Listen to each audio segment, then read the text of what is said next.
If you think every mystery eventually gets solved, if you believe the dead always get justice, then you haven't heard about the boy who waited 65 years just to hear someone say his name. Hit that subscribe button, because what you're about to witness will change how you think about cold cases forever. February 25th, 1957. The temperature in northeast Philadelphia hovered just above freezing. A college student named Frank pushed through the bare branches along Susquehanna Road, checking his muskrat traps in the pre-dawn darkness. The woods were silent, suffocating in that particular quiet that comes before terrible discovery. Then he saw it, a cardboard box, roughly 3 feet long, half hidden beneath dead leaves and twisted branches. Something about it felt wrong. The placement too deliberate, the concealment too careful. Frank's hands trembled as he lifted the lid, and what he found inside would haunt Philadelphia for the next 6 decades. A small boy, naked, wrapped in a worn plaid blanket, his skin pale as winter fog, eyes closed as if sleeping, hair cut roughly, unevenly, like someone had tried to erase his identity with scissors. 4 to 6 years old, the medical examiner would later determine. But in that moment, Frank could only stumble backward and scream into the frozen morning air.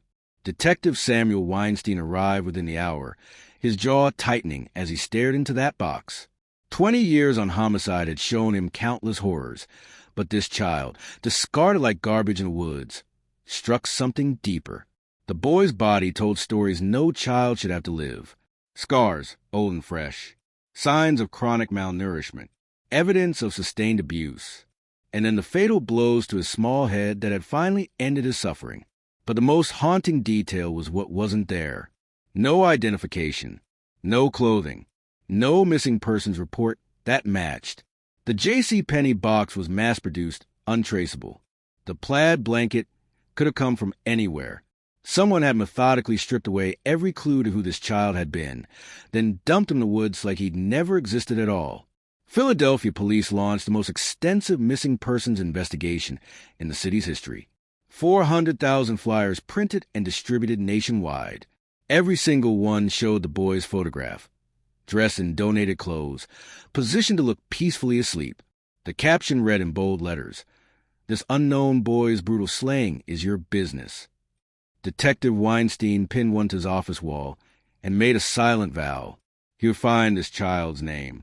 Tips poured in by the hundreds. A woman in New Jersey recognized him as her neighbor's grandson. A man in Ohio swore he was a missing nephew. A teacher in Delaware claimed he'd been in her class. Every lead investigated.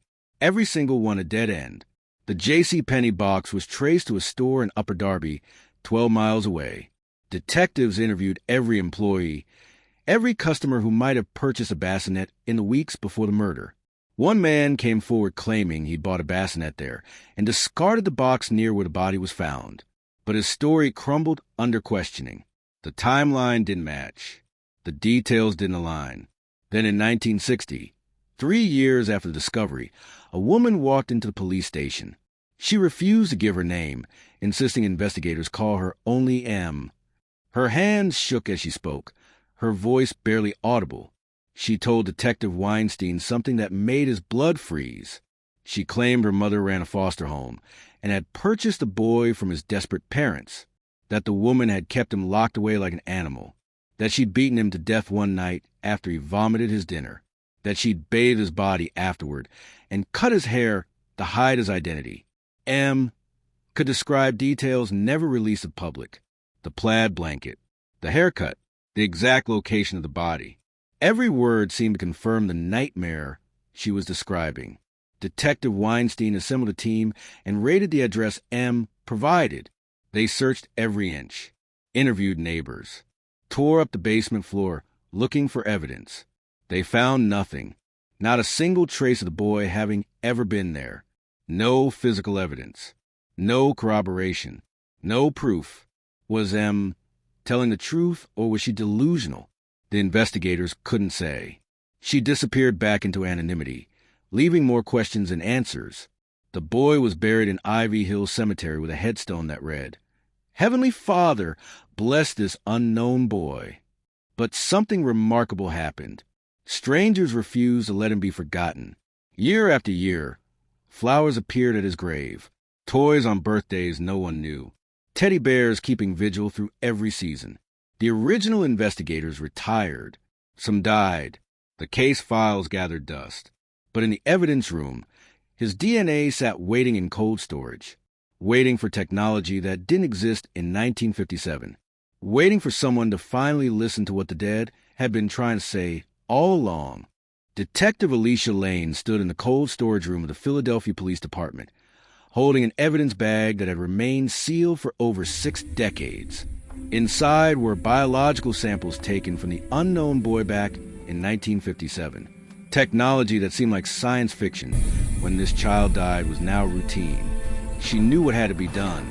The exhumation happened on a gray November morning in 2019. Workers carefully opened the grave that had become a shrine, removing flowers and toys that generations of strangers had left. The small casket emerged from the earth, and with it, the renewed promise of answers. Fresh DNA samples were extracted and sent to Identifinders International, a genetic genealogy firm that specialized in cold cases. The same technology that had caught the Golden State Killer just 1 year earlier would now be applied to Philadelphia's oldest mystery. But this case would be different. This case would be harder. The boy had no fingerprints on file, no dental records, no missing persons report that matched. Whoever he was, he had existed completely outside the system. No birth certificate anyone could find, no hospital records, no school enrollment. He was a ghost long before he became a victim. Forensic genealogist Colleen Fitzpatrick took the case personally. She stared at the DNA profile on her screen and began the painstaking process of building a family tree from distant genetic relatives, third cousins, fourth cousins, people who shared fragments of DNA with the boy but had no idea they were connected to one of America's most famous unsolved mysteries. Months passed, then a year, then 2. Colleen built family trees backward through time, following branches that split and merged through generations of Pennsylvania families. She worked through census records, death certificates, marriage licenses, hunting for patterns in the chaos of human genealogy. Meanwhile, the case file grew thicker with new leads that led nowhere.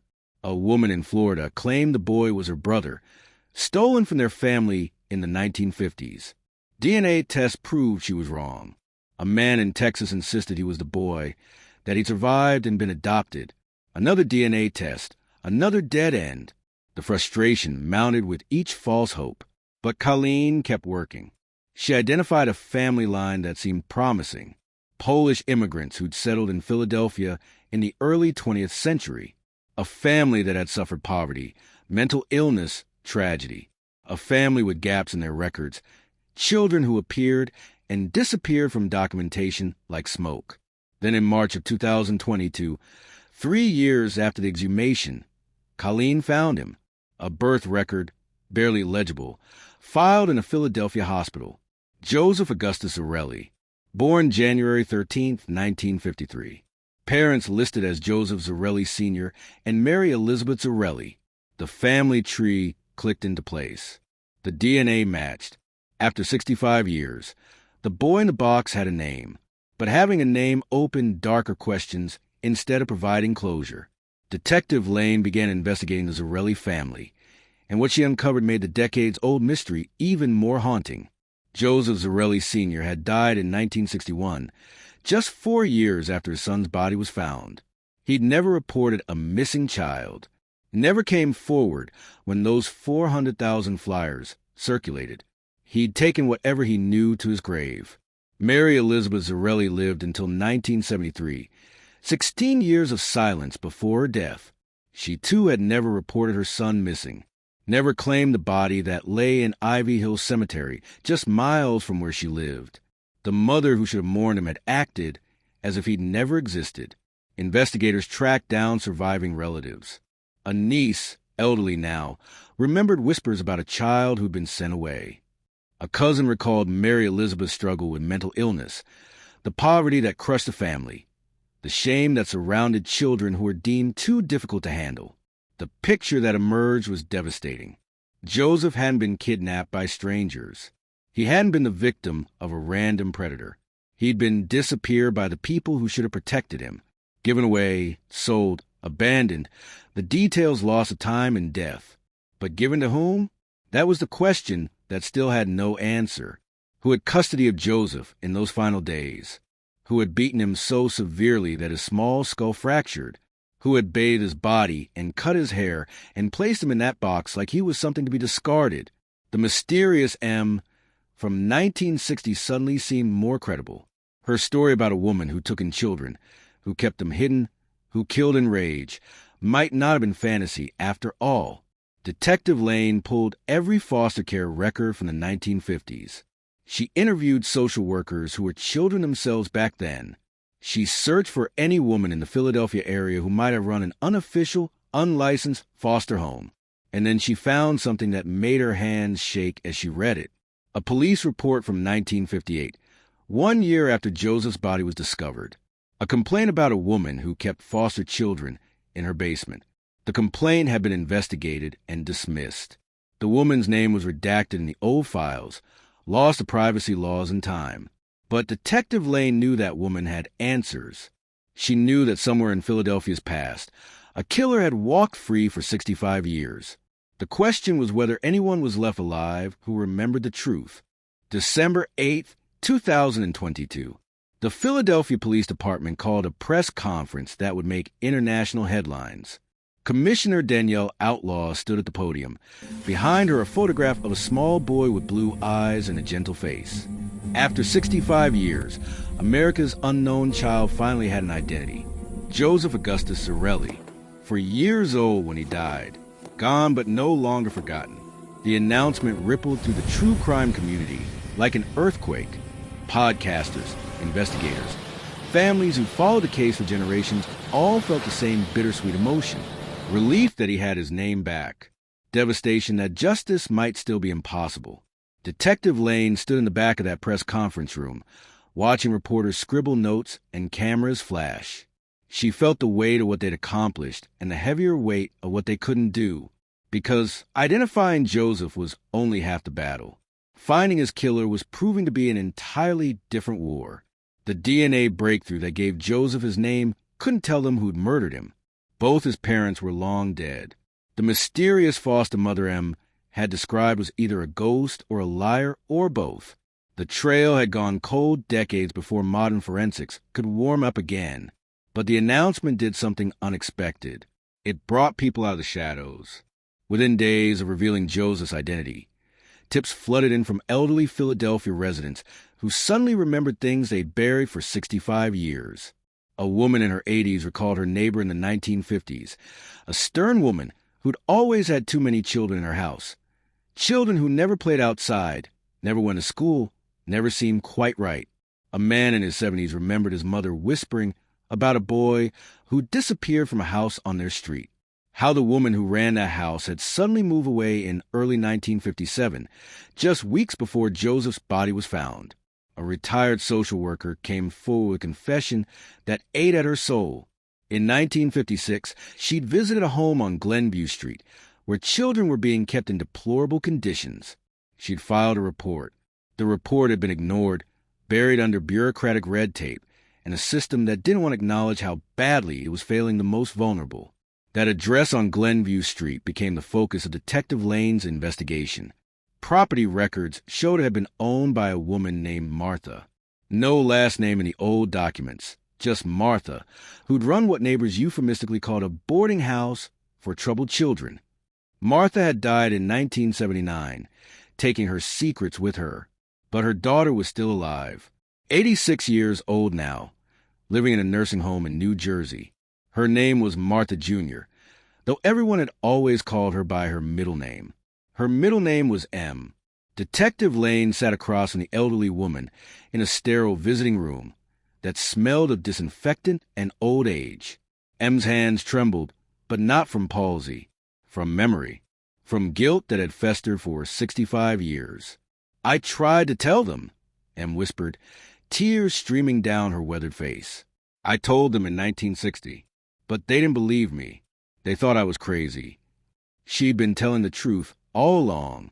Her mother had taken Joseph from his parents, promising to care for him in exchange for a small fee the desperate Zarellas could barely afford. But Martha hadn't cared for Joseph.